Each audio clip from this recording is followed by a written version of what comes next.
Okay, so well, move to this chapter 27. It's only 12 verses, Steve. But, Oh my gosh.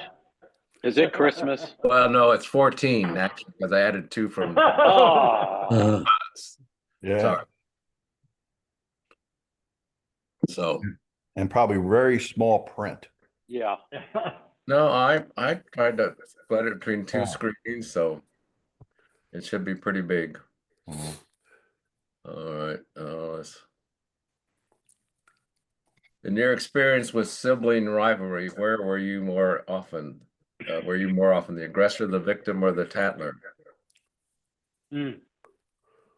I was the oldest, so I was always the aggressor. Yeah, I guess Gary is probably all three, right? Yeah. I will be honest with you. My dad said I was just a pain in the butt.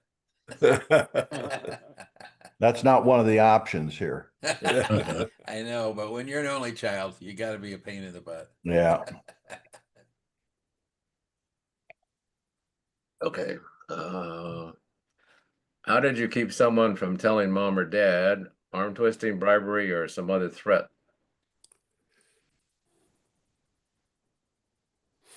Okay. I just told him that, I didn't have any siblings, but I had a little cousin, she was 6 years younger than me, and she always drove me nuts. So I didn't treat her probably very well. But anyway, I used to just, when she'd tattle on me, I'd just tell my folks she was lying.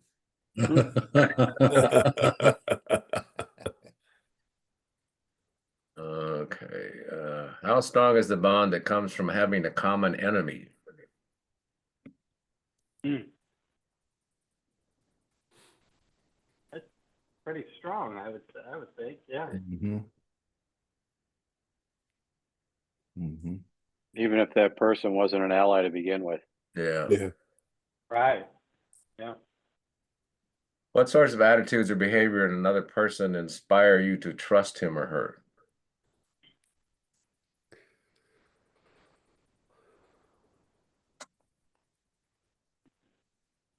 When they Actions. agreed with you.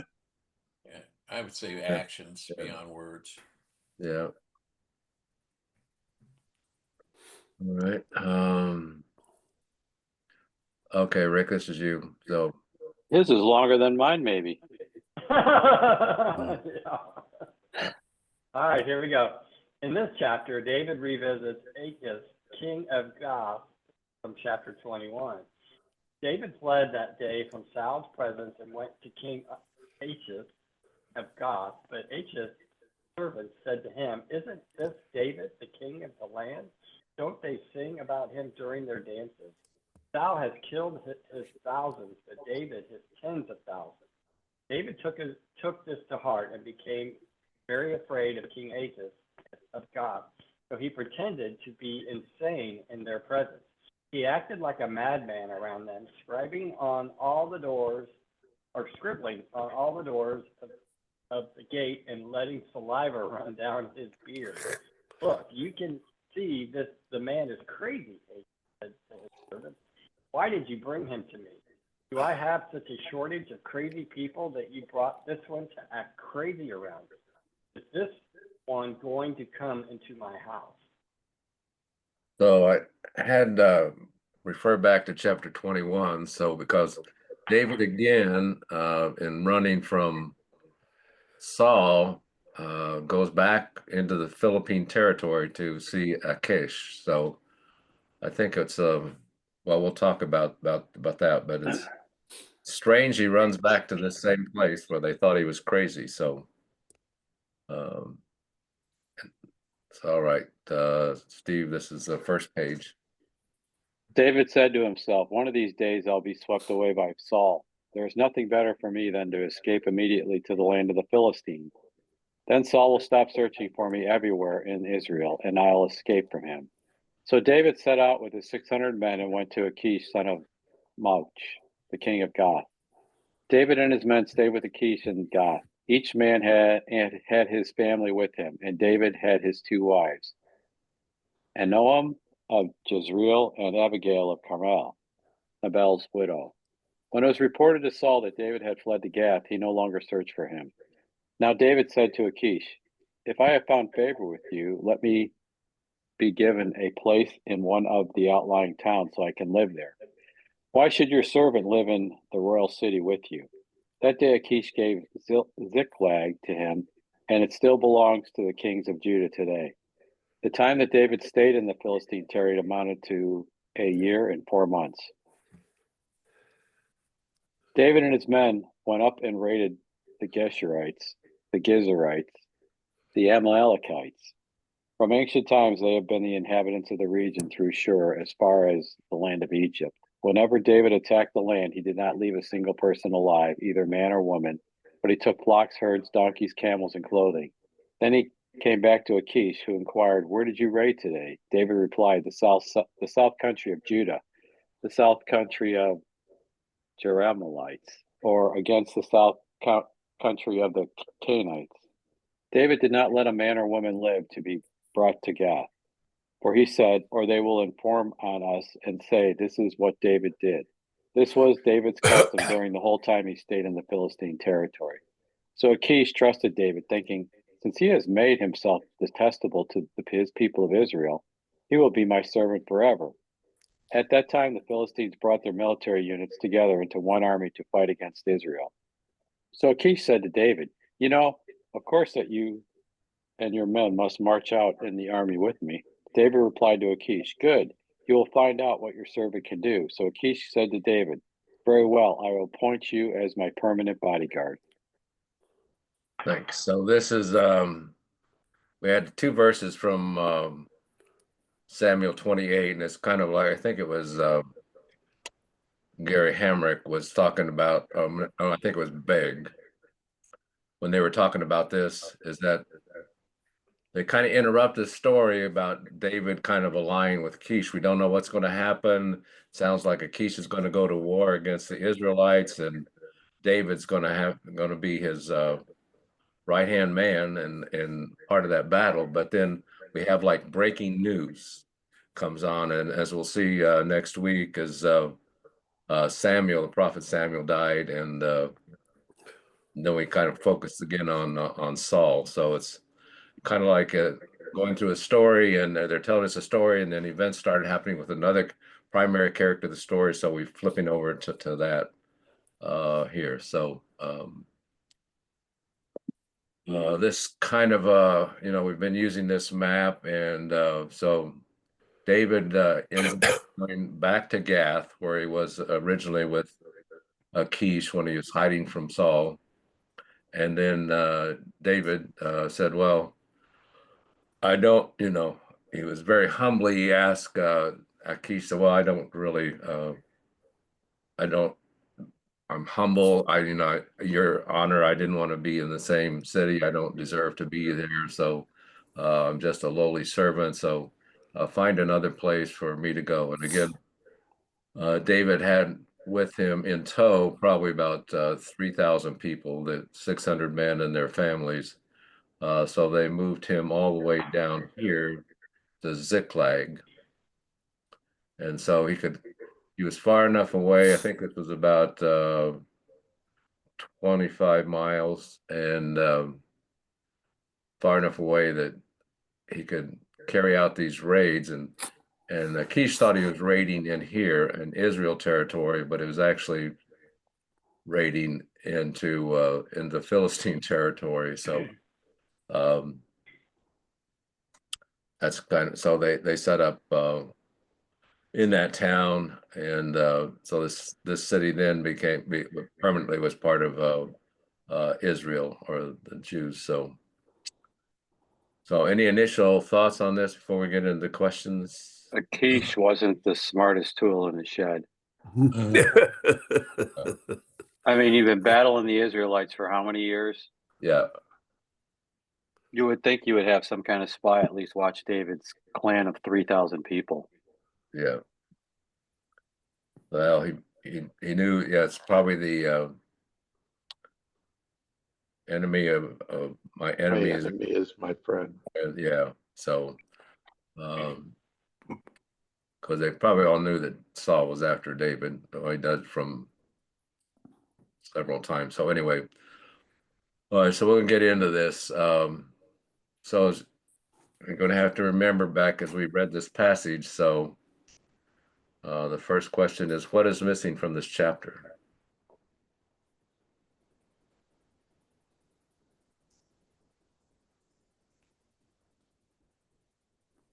I don't have to read it all through, but what is missing? God. I was just Yes, gonna say Jesus. thanks.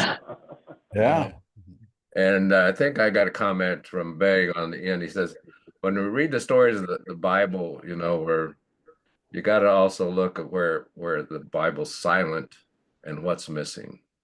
Um, so God is not really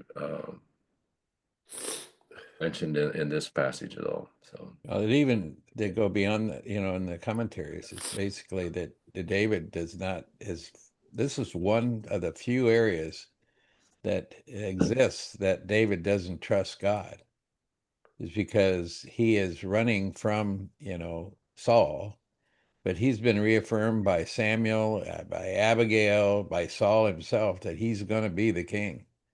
And he needs to trust in God, but yet he's still afraid of Saul. He's still running from Saul. Uh, and he uses the anointed part, but he does believe that, if Saul gets his opportunity, he's going to kill him. So he goes to his enemies, the Philistines, and says, "Hey, can you hide me out?" Which is really, really different. That to go to somebody that has been your enemy and now ask you to take you, and they do. So you're right, Steve. He's not too smart. This has been well, his enemy. And by the way, Gath is where Goliath lived. right. Yeah. So, he might have had a few friends there. So why? I don't think he wants to live there. Uh, that's how he ends up in Ziklag. No, well, yeah. What could have happened from the end of chapter 26, from what just Gary was saying? He had all these confirmations that he was going to be king. God was going to take care of him.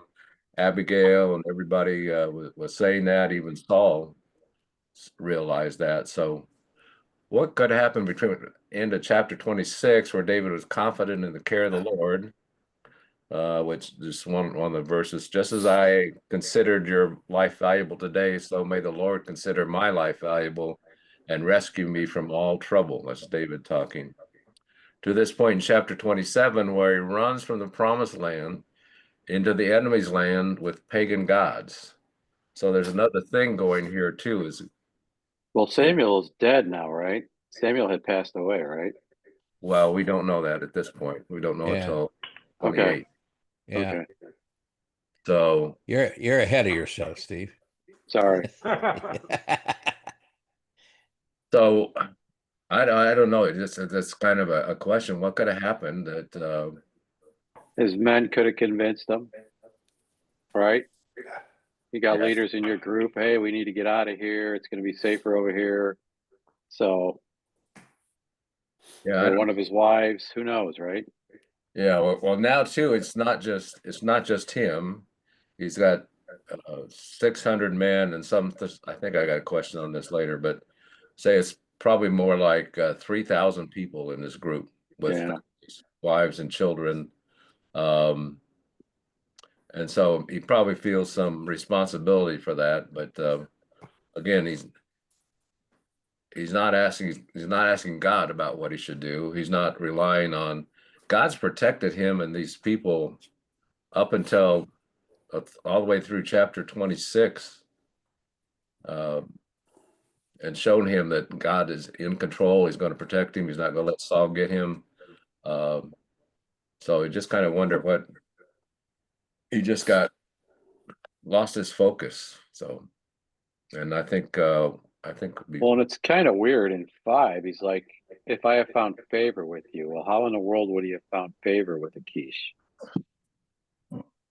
Unless he's beginning to act like the Philistines, well, just right? yeah, Kind of blending in. Maybe part of his people are worship pagan gods at this point, or following their customs. Who knows? yeah. But I don't know. Like I said, last time we heard him and Akish, he acted like a crazy man, right? Yeah. Keep so your enemies close. Yeah. All right. Do you think David's move into Philistine territory reflects a lack of faith in the Lord? Why or why not?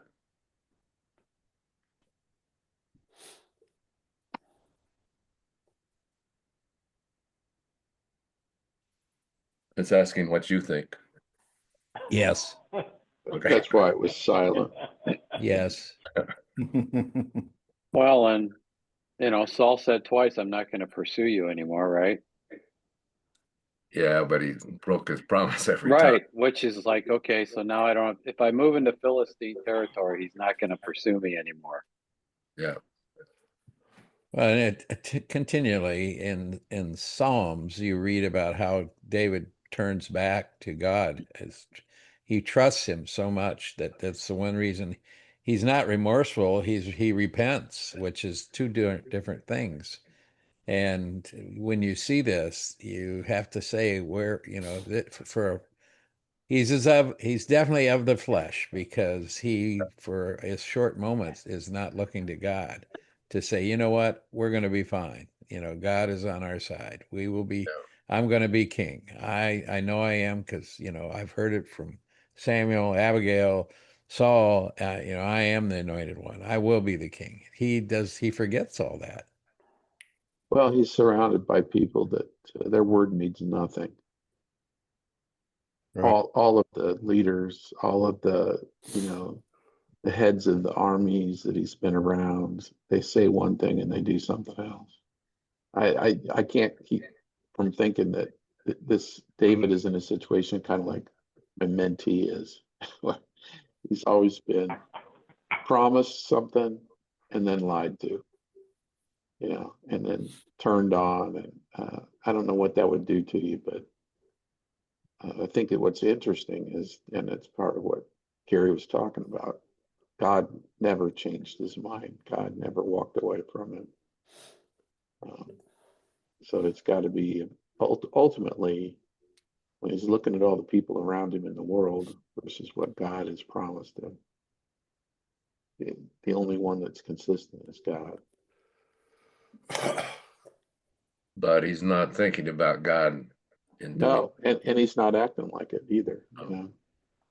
Yeah. Well, his path is full of people trying to get him. I mean, even his own son tried to kill him. So, Yeah, but he did the same thing. I mean, look at what he's doing to these tribes down. Like, when you read the commentaries for Psalms, they say that his path here is very similar to Jesus Christ, that he is continually persecuted by his own people. People that loved him now hate him, and he goes on and on throughout his entire life on the run.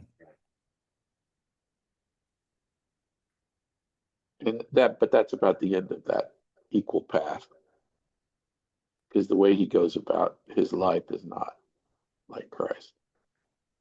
Yeah, yeah. It's just the outcomes of what is happening to him as they try to, in the Old Testament, they're showing that these are the paths of Christ, same path.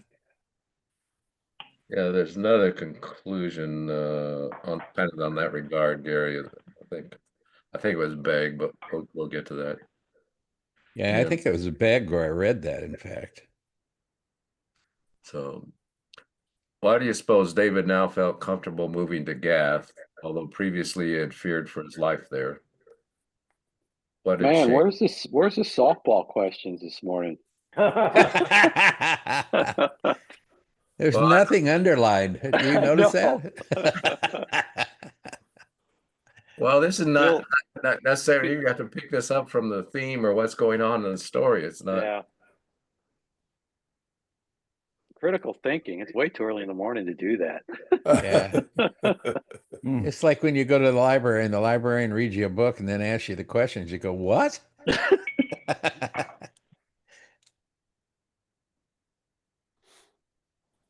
So I don't know what it changed necessarily. So given King Achish's last encounter with David, how do you think Achish felt about David's arrival and settlement in Gath?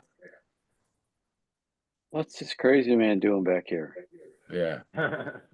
Did he have his 600 men with him the last time he came to Gath, or No, was he by maybe. himself for the most part? I don't. I think he's by himself for the most part. Yeah, he's by himself. So here maybe he's thinking if well David comes with 600 men, warriors, Yeah. Oh yeah. and and we're both neither one of us like Saul or Saul's after both of us, so All right. that might be what's going on. So um And I don't know, when you read earlier that when David went out in these places and killed everybody, but he took all this, it said he took clothes and cattle and sheep and everything. Well, he didn't keep it. He gave it to him. gave it to That's why I like, yeah, Akish. He yeah. liked him. He said, "This guy's great. He's Yeah. bringing me all this stuff." Show Yeah. me the money. Yep. Yeah. I was thinking about that too because it was that's why Kish thought that David was making himself detestable among the Israelites. But I'm wondering if by mistake, I don't know, in some of the stuff they brought back to Kish, there was some monogram from of the Philistines or something, I think you'd have to go through that stuff and make sure there wasn't anything that would give away the spoils that they were from the Philistines or these other Yeah. tribes. So I do. There's some other questions here. Going to have to. How did David support himself while living in Achish's territory? We just kind of talked about that. So um, Maybe he only gave 10% to Akish. maybe, yeah. But that's why he kind of more endeared himself to Achish with all that too, and just got lying to him continually. Oh, we went out and got this, and so Well, I don't know if you're going to mention it, but he also worked very hard in increasing the numbers of his army himself, David's army, and training them to go into battle. So during those times that he was there and he had his own place, he prepared his men. and that's kind of why he wanted to be away from the Gath, so he could do these things in secret. So Yeah, yeah, it's like a terrorist cell in our country or something. So yeah. uh so look at verses 8 and 9 again. They from ancient raided the Gershurites, the Gizarites, and the Amalekites. And from ancient times they had been inhabitants of the region through Shur as far as the land of Egypt. And so whenever David attacked the land, he did not leave a single person alive, either man or woman, but he took flocks, herds, donkeys, cattle, camels, and clothing. So again, these are very brutal, complete annihilation. Is this God's will in this situation? And this should be a clue. If so, whose assignment is David finishing?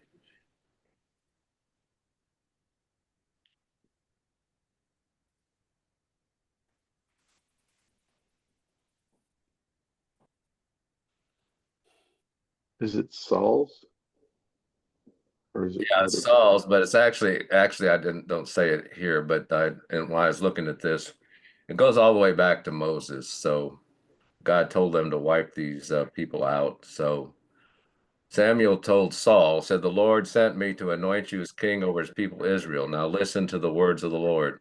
This is what the Lord of hosts says. I have witnessed that the Amalekites did to the Israelites when they opposed them along the way as they were coming out of Egypt." Moses. "Now go and attack the Amalekites and completely destroy everything they have. Do not spare them. Kill men and women, children and infants, oxen and sheep, camels and donkeys." So again, relating to Amalekites specifically, David's kind of finishing up what Moses didn't do, what Joshua didn't do and what Saul did not do. So uh, 3 men prior to David were assigned this task. It was God's a task for the Amalekites specifically, but David's the one that finished it. So how does this God wanting to do away with these pagan people, does it change your thoughts on Israel wanting to wipe out Hamas, or does it? Or remember October 7th and the ongoing phrase by all who hate the Jews to eliminate Israel from the river to the sea.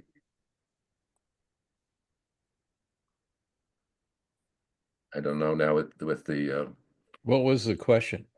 Well, the question is, does it justify what Israel is currently doing in Gaza? yeah. And I think to me, everybody keeps going back to what happened October 7th. It is not October 7th. It was been going on since they got there. Yeah.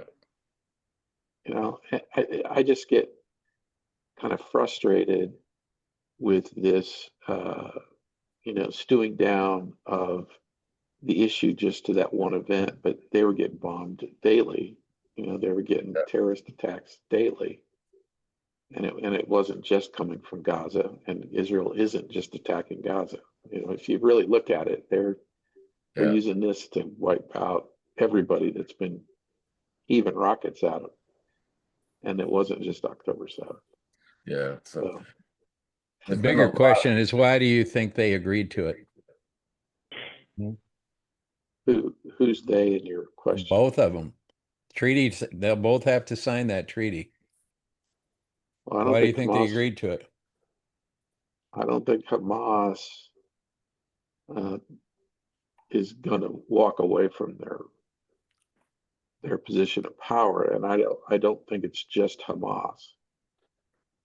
And that's part of the treaty. Part of the treaty is what you just said. They will walk away from power, and they will back off. Israel will back out, and they will leave also. They get the hostages, and over half of them are dead, but they'll get the remains of those, and 20 of them they'll get that are still alive, and they both back away, and everybody's happy.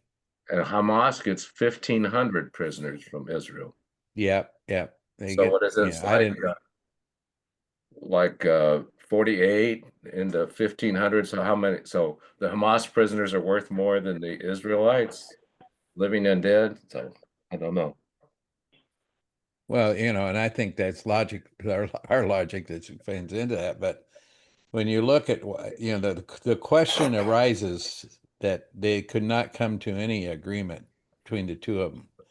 But in America, Trump gets involved and they agree. What is it that made them agree?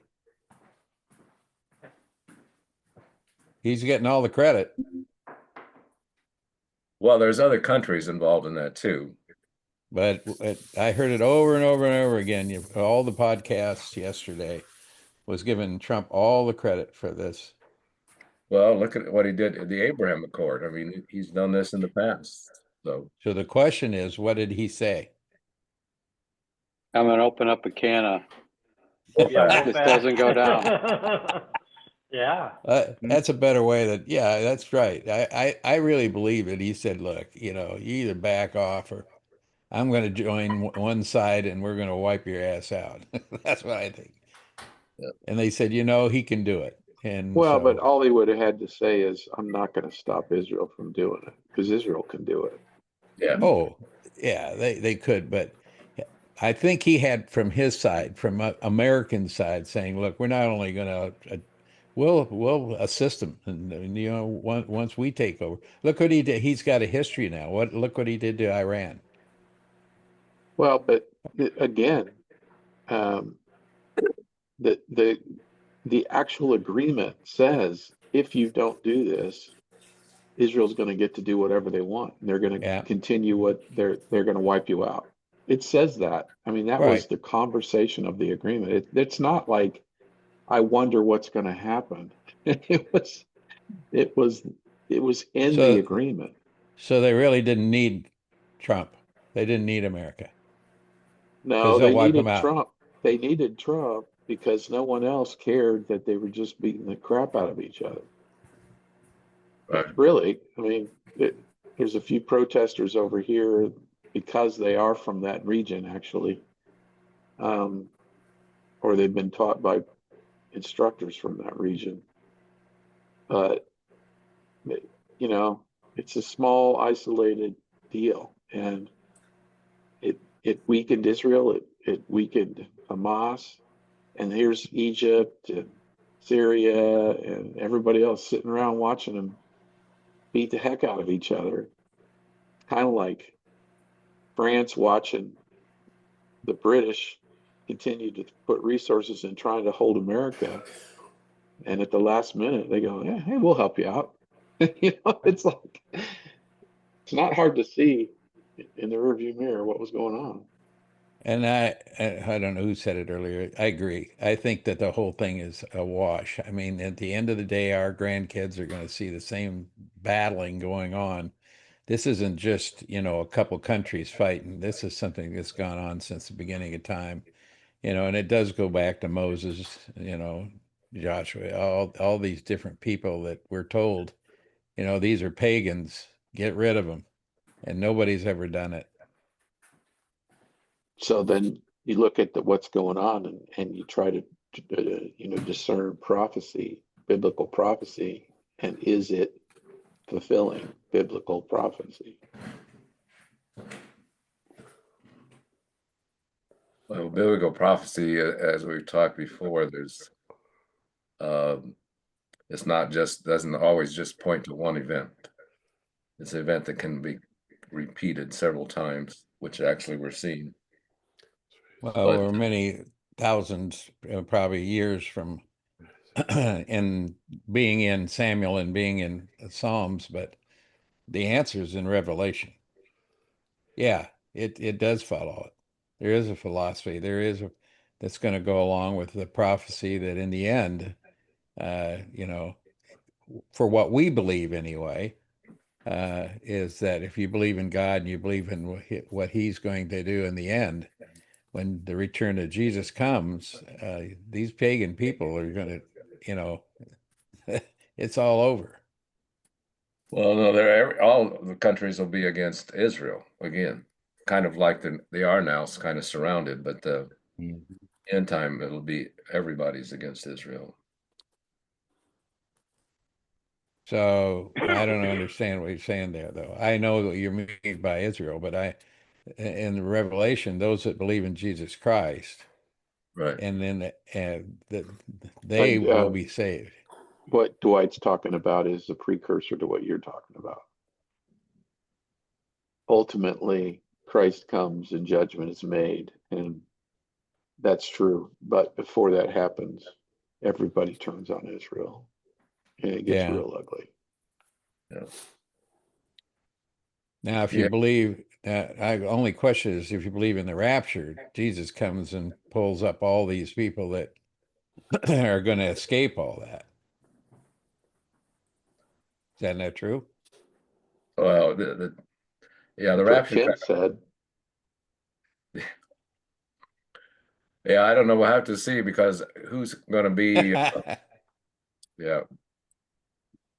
It talks about all the tribulation we have to go through. So I don't know, pre, post, or what, millennialist, or the 1,000-year reign, and what was, I can't remember discussing about that once before, but one guy said he's an all millennialist, where it believes it's all going to work out in the end. So instead of pre or post the 1,000-year reign, but so yeah, I don't know. There's also some of the on the podcast were saying that yeah, this is they're saying that, well, there's a trend line, or there's some things were set in place on some patterns from some of this, but it's kind of unusual that 2028 is the next election, and that's actually 20 hostages from Israel are alive and 28 are dead. And then they're How do, also, how do people come up with this? Do they just write a bunch of numbers on the wall and then start making stuff up?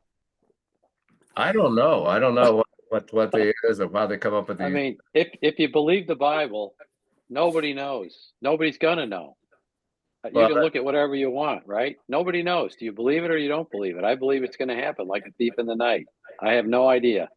no, I that's know. right. I'm not saying it's going to happen in 2028. Yeah. He's talking about the upcoming, the reference to the election 2028 is what they were saying, not just the end times. There's been several people that thought the rapture was the September 23rd, and then some people thought it was October 5th, and um, so the people have been saying that for a long time. And I think I remember even many years ago there was some radio ministry that kept saying, well, on this day the rapture's coming, and that date came and the rapture didn't happen, but that program was no longer on the air. So I don't know whether we missed it or what, but anyway.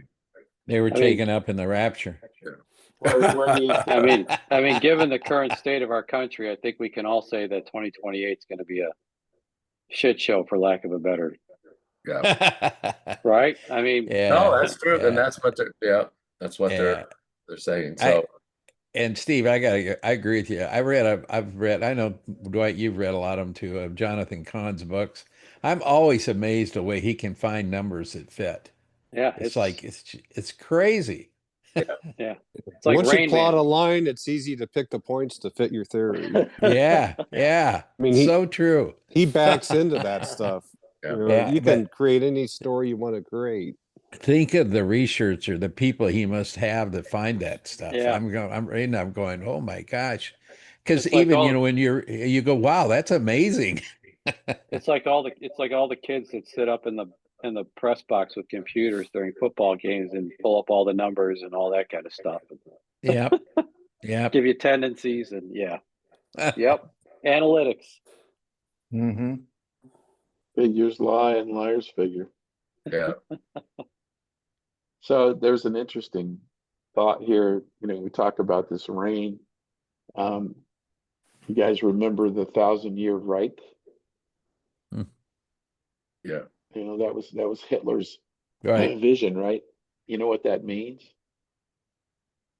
It's the Reich is reign. It was the 1,000-year reign. Yeah.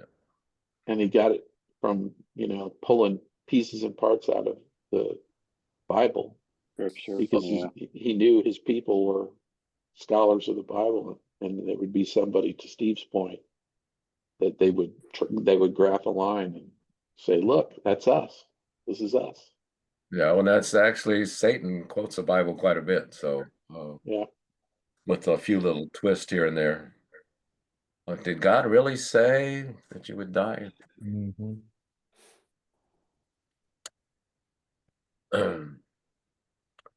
Let's say, Tangent. man. Go ahead. Tangent. Yeah, that never happens in this group. Squirrel. Yeah. Yeah, well, actually, we'll just kind of relate to that again. Is that some of the podcasts I was hearing about that is saying that Hamas is going to do something to kind of screw the deal here this weekend, but No. Yeah, but I wouldn't- was to Gary's point, I mean, we're going to be right back where we are now in less than 5 years. Yeah. I mean, Carter had the thing with Begin and yeah, Assad where, I mean, this piece is never going to hold.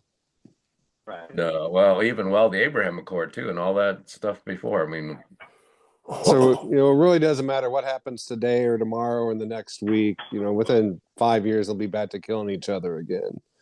Right, but this is the old the boy on the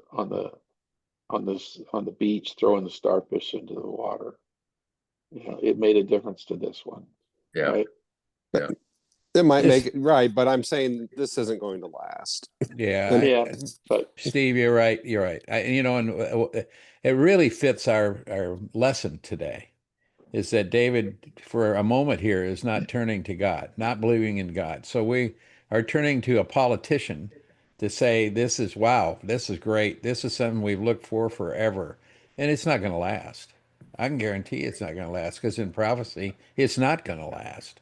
So, you know, you got to turn to God and you have to believe in God and have faith in God and go that route, but not the route to say, well, this humanoid politician, and I'm not anti-Trump. I don't want to say that, but I am saying to you this just by the fact that that's the way it is. It's they literally hate Jewish people, Yeah. and the hate goes so deep into people that they don't just turn around and say, you know, well, everything's fine. Look at America. America has hate inside of it, and boy, those people don't change that quick. Yeah. Well, he didn't win the Nobel Peace Prize, so it's not going to last. There you go. There it is. That's the measure we needed. That was it. Yeah. So, well, I think, well, I know Trump had a good idea in just letting taking Gaza and having get all these people to invest money and make it the Riviera over by Riviera, like the well, He just yeah. wants to build another hotel. Right. And golf course. Yeah. Look at I Beirut used to be that way, and now it's in shambles. I mean, that Right. if he develops that in the Riviera, then in time it's going to get bombed out just the way it is today. Yep. Right. okay. I don't know. There's a you there's always hope, and I think that's one thing you got to be careful with here, guys. Is what are we cheering for? Yeah, I will cheer for peace if it lasts a day. It made a difference to this one, you know. Um, and it's been bad, and it's been a tough place to be. But these people, I mean, you got to think about the condition of Gaza right now. It's a disaster area. Yeah. Right. I mean, it was bad when it started, and now it's very, very bad. And I'm sure the Israelis were making sure that some of the fundamental components of it were destroyed, so it would have a difficulty recovering. And they know things we don't know about what has been done in that region, and Hamas knows things that none of us know too. So, but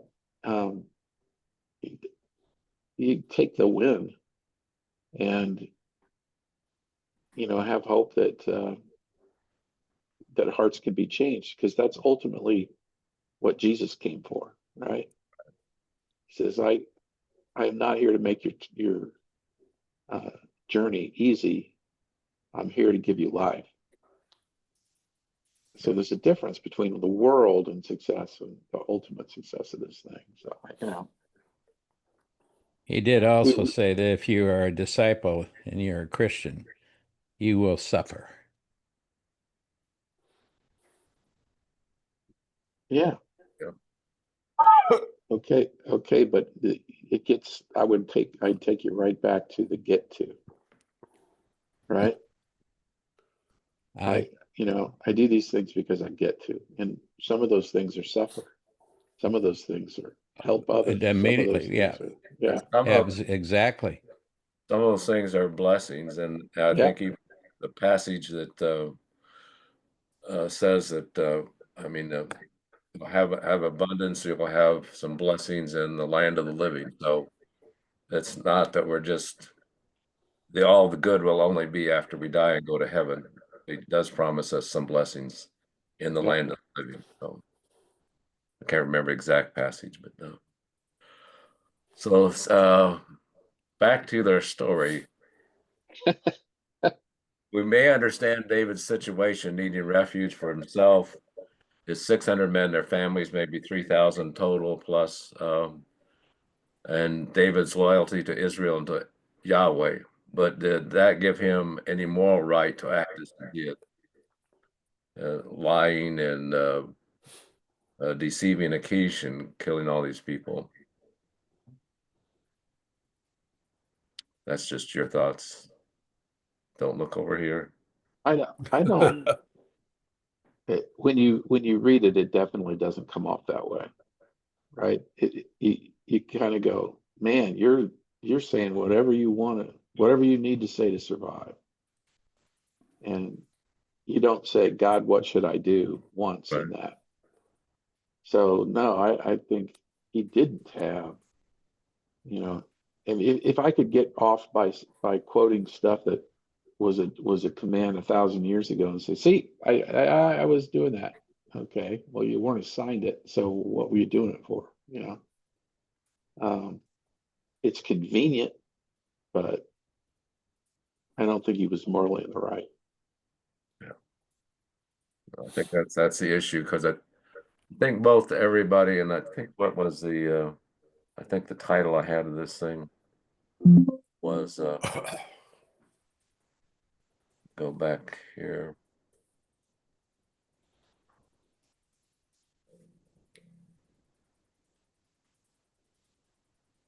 What I was looking for it. Oh, the title of this lesson in 2015 was Spiritual Regression.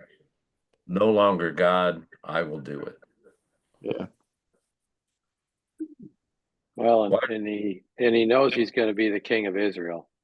Yeah. And what has Palestine and Israel done since? Yeah. Right? Well, the other part of this is if he would have said, "Here I am, Lord, send me," Yeah. that would have been something else, right? But he didn't. Yeah. No. So why did David lie to Achish about his activities? I think we've kind of talked about that. So what impression was Achish left concerning David's raids? Promoted him. Yeah, so since he has made himself detestable to the people Israel, he will be my servant forever. Well, he didn't just promote him. He opened up his chest armor to him and said, "Here, right here's my heart. Look at that. Why don't you come and protect that for me?" Yeah. So now you know you and your men must march out in the army with me. So we'll find out how that goes later on. So in 28:1-2, Achish is essentially telling David that he will fight with Achish against the Israelites. Do you think this was part of David's plan? And what do you think of his response to Achish? What will he do now? Good, you will He'll find take. out what your servant can do. So I don't know. Spoiler alert. yeah, I can guess that David will take advantage of this. yeah, we'll see. But we have to interject what's going on in the rest of the world and after this lesson today. So I'll run through these quickly. I got a lot to on some things to think about, which we might have. If fleeing and hiding cease to be options, how else might you protect yourself from a more powerful enemy? What is the place of strategy and cunning in the life of the believer? Actually, probably nowhere. So I got a lot of things to think about. I got some notes from Hamrick. How many of us have had a circumstance like David when, after a big affirmation of faith and conviction, then it's followed by a circumstance where we are feeling an overwhelming sense of discouragement and perhaps feeling defeated, that goal or promise still seemed far off or maybe impossible? And I can't remember why I think I'd added this quote from Spurgeon. If any man thinks ill, I thought this quote was good. I can't remember what is applied to it. If any man thinks ill of you, don't be angry with him, because you are far worse than he thinks you to be. I thought reminded ourselves not to succumb to the notion that my identity is my job or in my genes or whatever you want, but in the Lord who has made me his own. Pragmatism cannot dictate the understanding of the outcome. Notes from Begg. No mention of God in this chapter. David is such a ruthless liar. How could David be the one upon whom God set his heart to be king? David was brilliant, he was brave, he was beautiful, but he was capable of deceit and capable of self-promotion. When we read the Old Testament, read in terms of heroes such as Joseph, Esther, Moses, David, etc. And we read of many called the king of the Jews, starting with Saul. Then David was a much better king. But the very fact that David in this chapter is an example to us of his fallibility, his inability, and his own sinfulness is in order that we could not fasten on him, but reminded Jesus is the only king, that Jesus is the only one that we can trust to tell us the truth.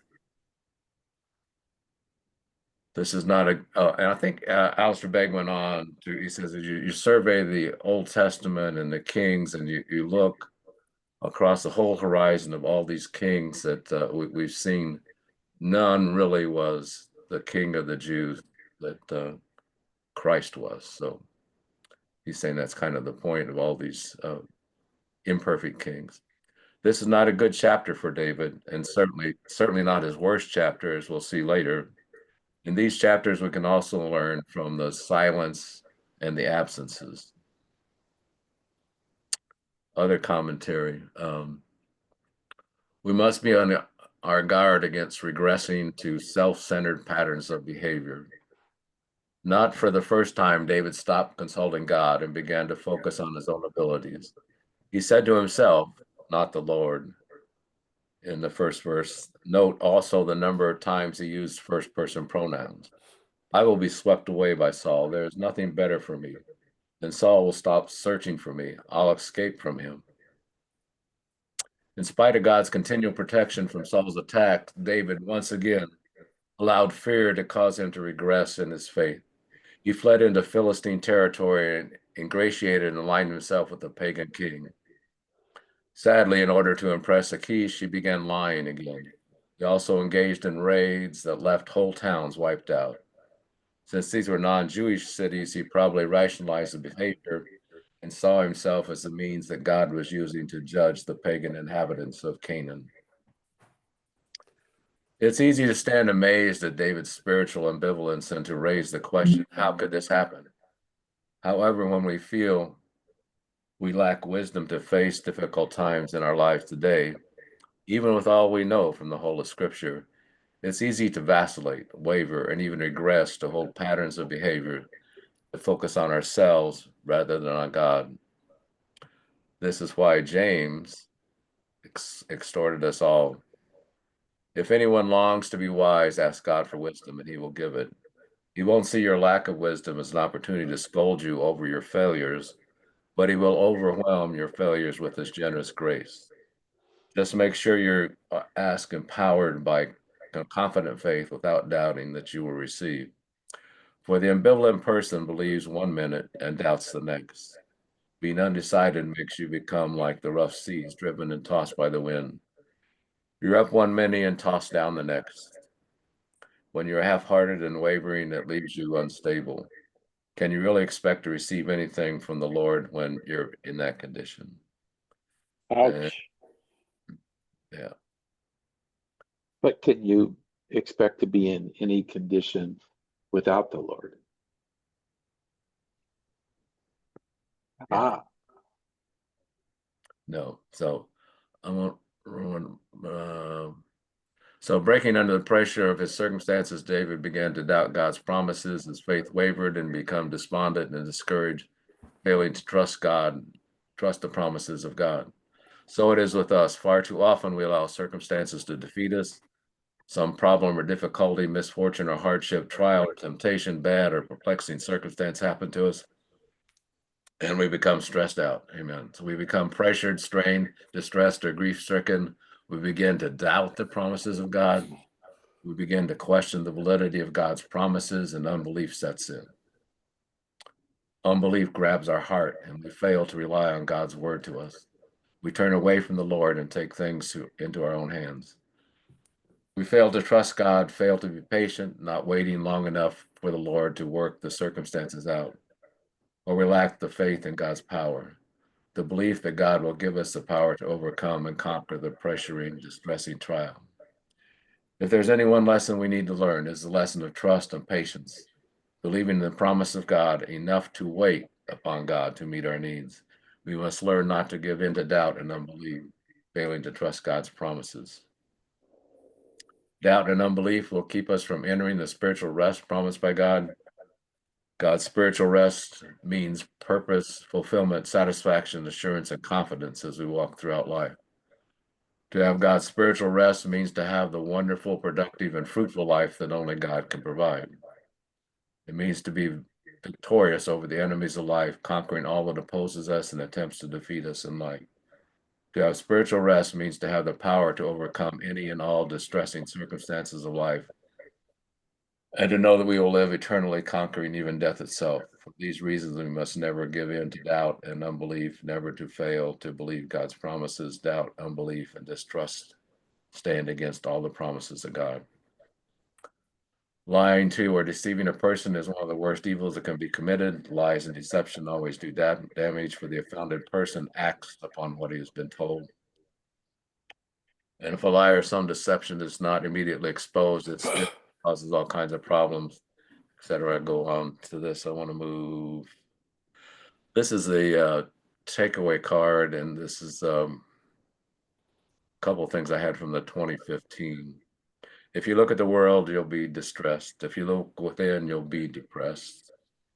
If you look at God, you'll be at rest. Oh, I think, did Joe send me this? Gary, did you get this? Yep. Yeah, Okay. that's from Joe. Yeah. Okay, so I thought it was timely with this lesson, this Corey ten Boom. So, through faith and patience, hope is realized. So this is from 2015. Other than the recent outbursts with Nabal, David has practiced self-control and reliance on God. He was in an intimate relation with God, allowing his guidance. With the Nabal instance, we see Dave starting to pull away from God, likely experiencing some disappointment that God is not handling the Saul issue better or faster. He is getting more impatient and begins handling more himself. I don't suppose I've ever felt that way. You, God never reneges on a promise. Read that as never. David could have stayed in the land and continued trusting God for protection and provision. And in Hebrews, it says, we want each of you to show this same diligence to the very end in order to make your hope sure. We do not want you to become lazy, but to imitate those who through faith and patience inherit what has been promised. So any other comments on the lesson today?